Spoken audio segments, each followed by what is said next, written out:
আসসালামু আলাইকুম ওয়া রাহমাতুল্লাহি ওয়া বারাকাতুহু। প্রিয় শিক্ষার্থীগণ, অষ্টম শ্রেণীর শিক্ষার্থীদের জন্য আজকে আমরা একটি সিভি শিখব।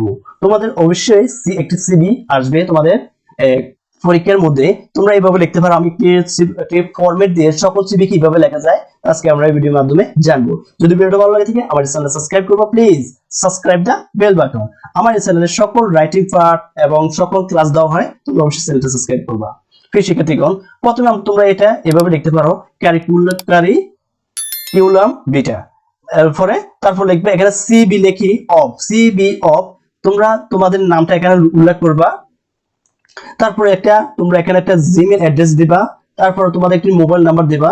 তারপর তোমরা এখানে ক্যারিয়ার অবজেক্টিভটা তোমাদের লিখতে হবে।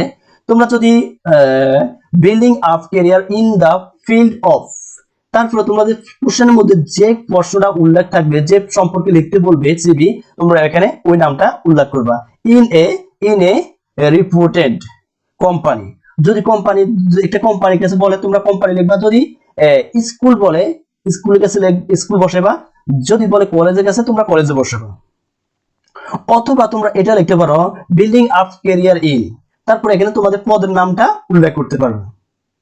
তোমরা যদি এটা সম্পূর্ণটা লিখতে সমস্যা হয় এতটুকু পর্যন্ত, তোমরা এতটুকু লিখতে পারো। এখানে বিল্ডিং আপ ক্যারিয়ার ইন, তারপরে এখানে আমরা যে পোস্টার নাম বলবো আমরা এখানে ওই পোস্টার নাম উল্লেখ করব।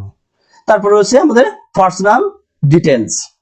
এখানে তোমার নেম, তারপরে তোমার ফাদার্স নেম, তোমার মাদার্স নেম, তারপরে হচ্ছে অ্যাড্রেস, তারপরে হচ্ছে ডেট অফ বার্থ, ন্যাশনালিটি, তারপরে রিলিজিয়ন, তারপরে হচ্ছে কন্ট্রাক্ট নাম্বার।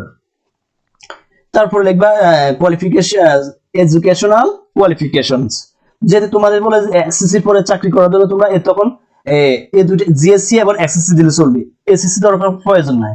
যদি তোমরা কিছুই না উল্লেখ থাকে তোমরা তিনটা নিতে পারো, তোমরা সেম এটা এই ফরম্যাটটাই ব্যবহার করতে পারো। তারপরে এক্সপেরিয়েন্স তোমার যদি না থাকে তোমরা এখানে নীল লিখতে পারো, আর যদি থাকে লিখতে পারো। তোমরা অনেকজন এটাও লিখতে পারো, নীলও লিখতে পারো। আবার have been working as a, ওই কোন প্রতিষ্ঠানে তুমি এক্সপেরিয়েন্সটা আছে, ওই এক্সপেরিয়েন্সটা তোমার কোন প্রতিষ্ঠানে, ওই প্রতিষ্ঠানের নামটা উল্লেখ করতে হবে। তারপরে কত বছর তুমি চাকরি করছিলে, 1 বছর, 2 বছর, 3 বছর, এখানে ওই তারিখটা উল্লেখ করবে। আর তোমরা না পারলে কিছু লেখা দরকার, শুধু দিয়ে লিখে দেবে। তারপরে computer literacy, MS Word, Excel এর ইন্টারনেট ব্রাউজিং এটসেট্রা। তারপরে রেফারেন্স হিসেবে তোমাদের দুজন ব্যক্তির নাম উল্লেখ করতে হবে। তোমরা যদি না পারো তোমরা এই দুজন নামটাকে উল্লেখ করতে পারো।